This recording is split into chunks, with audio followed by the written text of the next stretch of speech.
Happy Sunday. Happy Sunday. So I woke up in hospital feeling grateful. Sometimes God just wants to shake you a little and allow certain things to happen.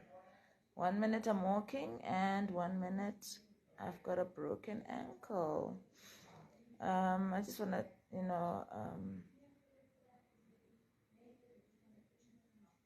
just remind you, Ogote, some storms are not there to break you, like my broken ankle. I think some storms are just there to remind you to slow down.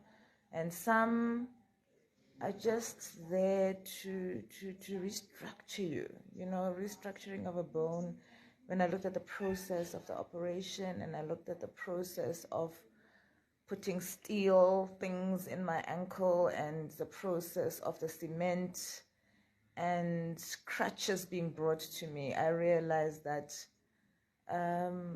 life is indeed a process.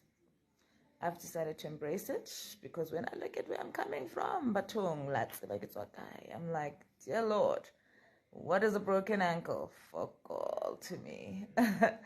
I still have my life. I still have my humor. I still have so much to be thankful for. So I just want to take this opportunity to thank God.